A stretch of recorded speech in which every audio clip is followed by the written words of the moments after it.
kick that shit. You know what time it is. Remember, I missed my queen. Gotta get some clothes. Yeah, some of this beer sales. Bad Moon Rising, episode 7. What you know about that? Break it down. Got my boy and my co-host. Shane the Man. And it's the Lone Wolf, motherfucker. We back. Better than ever. No road gain in the propane blow. We got a lot in store for you guys tonight. We'll be ready to rock and roll here in a minute. We're gonna kill this shit. Seven times. 7th episode, baby. You know what time it is. Fuck Adam Townsend. I'm the singer with black, so throw a finger in the air and let me see where you're at. Outlaw Radio.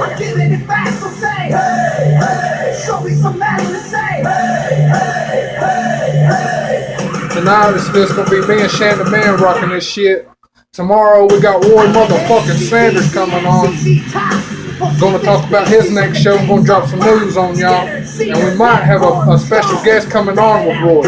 Can't give you no leaks who it is yet, but it's gonna be the shit. You better believe that.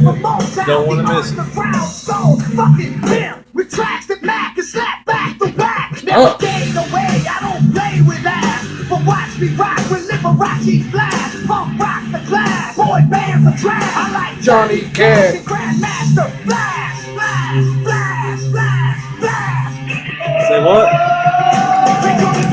Boy, I'm singing with black. Let me see where you at. Starting this motherfucker off right. It's been a while. I don't know why we keep screaming. I think that's because I'm trying to skip over the music, but I keep We're so used to the other. Yeah, because we had to get loud on the other one. Yeah. We stepped it up a notch on this. You can go ahead and cut that. No. Let that go, because the best part of this song's about to come up. I want to fucking hear it, boy. When this part comes on, I get chill bumps. I just want to go to a bar and punch somebody in the fucking mouth. With the mullet? Yeah. Makes you want to cut your hair and rock a motherfucking mullet. Yeah. Listen to this shit. This is for bad motherfuckers only. Outlaws only. Right here, motherfucker.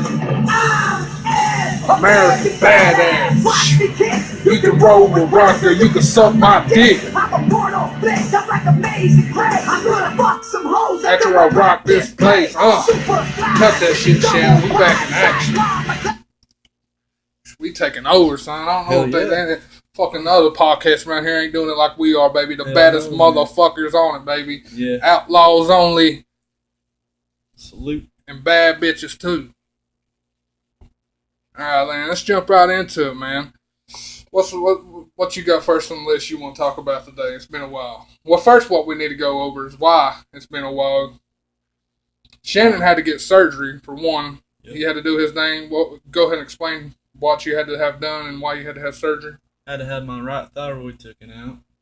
That was done January 5th. I still got my left one. So that my body still regulates without medicine, so I'm still good shape. So far it's been 3 weeks and everything's looking good. So the surgery went well. They thought that maybe it might be cancerous. Is that right? Yeah. And come to find out it wasn't cancerous. Is that right? So that's good news. That's always good news because cancer be tearing America apart. Yep. Glad my boy's back in action. We kicking it live once again. With a big old dip in. That's how we do it, baby. Word to your mama. Drop bombs on your moms. Fuck Carl Longs. So what do you want to talk about? What you got on that list? Pop it off for us. Why the hell do they got MMA events trying to get them illegal in Tennessee? Oh yeah, you're talking about July 1st in Tennessee, MMA will be illegal. Combat sports in general, not just MMA, boxing, kickboxing, Muay Thai, all that. Combat sports is gone after July 1st in Tennessee. Well, they're trying to turn Tennessee into a safety state or something. Now, what it's got to do with is the state is oversees the combat sports. They put money into the commission for the professionals. That is, they have nothing to do with the amateurs. But when it comes to professional fighting and combat sports, the state's involved, and they have a commission that they pay and fund. They go to events and make sure everything's up to standards by the state's regulations and stuff like that. Well, the problem is, ever since MMA's been legalized in Tennessee, they've went in debt. I think the number is like 300,000 is what the state's went in debt. And who exactly would you blame that on? I would blame it on the promoters. That's what the fuck. You know who I'm going to blame it on. It's the damn promoters who don't know how to do business and run the damn event in the first place. And I hate it for the fighters, but in a way, I think it's funny because these little shitty ass used car dealership promoters, want to come in here and sell us that fake shit all the time, and they don't know how to run an event or treat the fighters and take advantage of people. Now it's biting them in the ass. These motherfuckers ain't gonna have no free money. Yeah, to a certain limit, I can understand that they want to make money, but you should at least give the fighter a good portion for going out there and on his limb out there fighting in front of people. Yeah, what you're hitting on is like they want to short dollar the fighters, the local pro fighters. Like they're all about making money, and these promoters, they'll lie to y'all. There ain't no money to be made. Well, why you been doing it for 2 years and living off of it? There ain't no money to be made. It looks like you living pretty damn good for there ain't no money to be made. Yeah. And us fighters out here struggling. I'm one of them fighters. Motherfucker offered me $250 for my first pro fight. That's win. If just to show up, I get $250 and $250 if I win. That's bullshit. That's eight or 6 to 8 weeks worth of training. And I'm only gonna make $250 and maybe $500 at most if I win. That's bullshit, man. You need to be paying me better than that. Just think about it. Like if they paid the fighters better, you think they would promote better or promote worse? Well, here's the thing. They do pay some fighters well. They got their picks. Yeah. Them fighters that sells tickets for them and makes money, by God, you best believe they're gonna get paid. They get paid damn good. Yeah. But the other fighters, the ones that's out here that ain't so popular, some fighters don't like to talk. Some fighters are quiet and go about the business and just like to fight. And they might not sell a lot of tickets, but they're going to show up and fight. You know what I mean? And they're going to put on a show when they fight. And then there's some fighters like me. I like to talk, but I like being the motherfucking villain too. I'm not going to live by your little rule book. And not a lot of people like me. Not a lot of people's going to buy tickets directly from me. But you better bet your ass they're still going to show up to the show to watch me fucking fight because they want to see me lose. Yeah. So, and we don't get paid for them indirect ticket sales. The UFC, them fighters get paid for indirect ticket sales as well. If you're a crazy fighter and you don't personally sell a lot of tickets, they still get paid for being crazy. You know what I mean? Because they're putting on a show. They're entertaining the fans. Yeah. And that goes for fighters who don't like to talk or promote. That just like to fight. On fight night, they still fight and they still get paid for it. You know what I mean? Mm-hmm. And I don't know, man. It's just crazy. The pay's fucked up. The promoters don't know what they're doing. That's the reason why the state ain't making no money off of it. I had a guy I was talking to about 2 years ago, and he was involved in combat sports. I'm not going to say his name. I'm going to keep his name out of it. But he was involved in combat sports, and he got out and left the area. But anyways, he told me that this was going to happen 2 years ago. He said 2 years ago that MMA in the region is going to disappear because of the bad business, how the promoters are going about doing business. So it's kind of like karma, It's karma. It's catching up to them. And I hate it for the fighters in Tennessee. There's a lot of good fighters in Tennessee. I fought Tennessee. I'm a Virginia boy, but I fought Tennessee several times myself. But I get tired of these fucking promoters bullshit, and the state ain't making no money off of the event. So what do you expect? It's all about moolah. It's all about that cheddar. Yeah. And the sad thing is, Tennessee has a lot of potential to be, a great cage MMA event place for people. Mm-hmm. Yeah. But we just can't do it there for some reason. I don't know why. Well, the UFC would help a lot if they did more shows in Tennessee, like Nashville, Memphis, Knoxville, and places like that. But in Chattanooga, maybe Tennessee. I mean, the UFC did a show in Tennessee a while back. Excuse me, I forget who fought in it, the main event. But the ticket sales wasn't good. They didn't make no money off of it. The UFC didn't make a lot of money off of it. Mm-hmm. So the UFC ain't been back since. I say the best thing, if they did come back to Tennessee, somebody was like native to Tennessee. That would probably spark the. You know, somebody like Rampage Jackson. He's from Memphis, Yeah, Tennessee. that would Have work. him headline in a good fight. And he just recently signed back to the UFC. If they had somebody like him fighting, a lot of people throwing Tyler Minton's name out there like he's going to be some kind of savior. I don't see him doing nothing really. No knock against him. He's a good fighter. He'd probably beat me because he'd hold me down for 3 rounds or 5 rounds and I wouldn't be able to do nothing. But nobody wants to come pay to watch him fight and just lay on people. Fuck that shit. You want to have an entertaining fight, you know? Mhm. Something Yeah, happening. you want to see a fight, man. What in hell? And another thing, you done got me started, Shannon. That's like Adam Townsend. People saying, "Oh, Adam needs to be in the UFC. Adam Townsend this, Adam Townsend." I tell you right now, Adam Townsend won't make it out the prelims. I trained with Adam Townsend. I know what this motherfucker. He ain't what he's made out to be. He's fought all these bullshit fighters, and he padded his record. Yeah, he beat Craig Johnson. Craig Johnson's a hell of a fighter.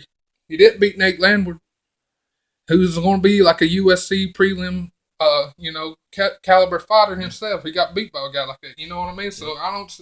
Everybody's jumping on his little bandwagon and riding his dick. I'm not riding it because he ain't going nowhere. He ain't nothing fucking special. He's just like the rest of us around here struggling, trying to get better and move up. Mm-hmm. Now, if he makes it, good for him. But I'm not jumping on his bandwagon. You see a bunch of people want to just act like they're Adam Townsend. They're trying to be on his dick because they think he's the white hope of the fucking area. You know what I mean? I see through it. He's not going to be the white hope of this motherfucking area. I probably won't neither. I'll probably never fight in UFC, but by God, I'm still going to be a fighter that shows up to fight and tell you how like it is at the end of the motherfucking day. You can bet your ass on that. Yeah. You done got me fired up for playing Kid Rock shit. So, You don't do that, baby, on the podcast. You Man. had like the best part and come in that middle part there. It's all right. Sylvain Diaz, just like how people put on a fight, there's nobody really does better than Diaz when he comes out there. He knows how to put on a Diaz, fight. he's my favorite fighter. Nick Diaz is one of the main reasons I started fighting. I started watching Nick, and he really influenced me because he's a lot like me in some ways. And I take a lot of things from Nick Diaz. People ask me about my striking and stuff and where I learned. Nobody taught me how to strike. Casey Oxendine didn't teach me how to strike because Casey Oxendine don't know how to strike. Casey Oxendine knows how to do jiu-jitsu. I'll give him that. He's the best in the area at jiu-jitsu, but he don't know how to strike, and nobody at Oxendine knows how to strike. And that's just me being honest. I self-taught myself how to strike. I got striking from watching my favorite fighters like Nick Diaz, Anderson Silva, Lyoto Machida, fucking, real good strikers that I look up to, Michael Tyson, Roy Jones Jr., people like that, But back to the Anderson Silva versus Nick Diaz fight, they went 5 rounds. I watched the fight on pay-per-view. It was badass. Nick came out the first round taunting Anderson Silva. Yeah. Everybody thought that Nick was going to be, respectful to Silva because of the way he acted going into the fight. He didn't say nothing bad about Silva. He showed nothing but respect, and Silva did the same to Nick Diaz. But when the fight started, by God, Nick don't play. When it's time to go, it's time to go, and he'll let you know real quick. And I think part of the strategy of him taunting Anderson Silva like he did is because Anderson Silva's a great counter striker, the best counter striker there was in the MMA, as far as I'm concerned. And Nick Diaz ain't stupid. He knows that. So he was trying to go Anderson Silva into striker first, and him be the counter striker and take Anderson Silva out of his game plan altogether and not let him fight his fight. That was Nick Diaz's game plan. Yep, just like that movie Pulled when he lay down there, like he's had his arm up, his elbow down, looking Laying up on at the ground. Yep. He was trying to get Anderson's head and make him, be the aggressor. Yeah, I liked him. Finally someone come up to Anderson Silva and do the same stuff he does to other people and tries to play with them and stuff. Right. That's something that's been a long time coming for me. I just wanted someone to do that to him. And I knew going into it, Nick Diaz was the guy for the job, baby. Yeah. Ain't nobody going to get you any didn't see Silva showboat as much with No, Nick. he didn't play around with Nick that much. He did a little shit here and there, but Nick won the battle with taunts. Let's put it that way. And White belt. And Anderson Silva and Nick Diaz, they went 5 rounds. Anderson got the decision. Then it comes out, Anderson Silva failed the drug test, the pre-fight drug test, the one they took before the fight. He failed for 2 different PEDs, which is steroids, I reckon, performance enhancers. He failed for I forget what they are. Fuck, I don't know. But it was 2 steroids, and Nick Diaz failed. I think his one was the post-fight drug test. He failed the post-fight drug test for marijuana in the system. He doubled the amount that was legally, required or whatever. And so, so you had Anderson Silva, who'd probably been jacked up on steroids, and the reason why Anderson probably took steroids is because that recent injury where he broke his legs. A lot of athletes, football, baseball, but when they get a serious career-ending injury, they turn to steroids because steroids boosts up the healing process, and it makes you heal up quicker and get back to action quicker. And that's why Anderson probably was on steroids, would be my guess. But you had steroids versus marijuana. You know what I mean? And Anderson, and Nick still had his motherfucking on. Yeah, Jack. he did. And the funny thing about people making fun of Anderson, and they got the photo out with Bobby Ashley. Bobby Lashley on there. And Yep. Nick Diaz. It's supposed to be like Anderson Silva. Yeah. If you haven't seen that, you should go look at it. It's pretty funny. Also, another thing I want to hit on, another event that just come up recently. Anthony Rumble Johnson fought Alex Gustafson. I can't never say his last name. I always get his last. I'm gonna call him Gus. Alex Gus in the UFC main event not too long ago, and he fought on Alex's home turf, and he knocked out, or he TKO'd Alex in the first round, like a minute and a half into the fight. I mean, his hands look tremendous. Alex, in a lot of people's opinion, in my opinion too, beat John Jones. Alex beat John Jones, but he got screwed out of judge's decision. Then Anthony coming there and do that to Alex like he did after Alex did what he did to John Jones, that's scary. I think John Jones is in trouble. My prediction for that fight is I think Anthony Johnson's going to be your new light heavyweight champ when he meets John Jones in the ring. What do you think? I'm going to still stick to my other podcast prediction and say that Jones won't get beat until 2016. No, he'll get beat by the end of this year because it was around that time frame I said he would last a year with the title. So pretty much Shannon predicted on one of our previous podcasts that John Jones would hold the belt for another year and not get beat. So that was his prediction. He's sticking true to his prediction. I'm going to say he's going to get beat when he fights out Anthony Johnson. And the other thing, what do you think about John Jones failing his drug test after the Cormier fight for cocaine? Or it was before the fight he failed the test. They tested him before the fight and they found cocaine in his system. What do you think about that? I just think he's very unprofessional. You think he's unprofessional? Yeah, he's got like a don't care attitude to certain things. Other things he cares about, but he shows he puts down his guard a lot. My thought on that is I think John Jones is young. He's one of the youngest fighters to ever, if not the youngest fighter, to win a UFC championship. He's been dominant. He's the baddest man on the planet right now, as of now. So my thing is, John Jones thinks he's bigger and better than everybody, and he don't have to, kind of like you say, unprofessional. But I think his head's so blew up right now off the fame and the fights. Rock star. He's living a rock star life. He's young. I ain't saying ain't nothing wrong with it. I ain't saying I do any better because, I wouldn't do cocaine, but I'd probably be wild if I had a lot of money too right now and was the baddest man on the planet. I'd probably be worse in some ways, but he's living life up. He's snorting cocaine out bitch's ass. he's out here slinging dick. Just like Dwayne Johnson on that one movie with Mark Wahlberg. What is it called? Pain and Gain. Pain and Gain. Yeah. So I think he's just living up life, really. I think that's what that is. Do I think he'll get better? Who knows? Who gives a damn, really? Next thing I want to talk about some future fights coming up we can be excited for. We just talked about Anthony Johnson and John Jones fighting, but also Conor McGregor just won against Dennis Seaver here recently and looked dominant. He's looked dominant the whole time he's fought in the UFC so far, and he's fighting Jose Aldo in the future for the 145 championship. How do you see that playing out?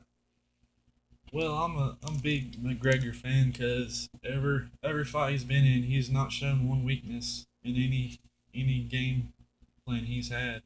He's always executed and always done what he said he was going to do. And if he didn't do it exactly like he's going to say he did, it was pretty damn close to what he said it was.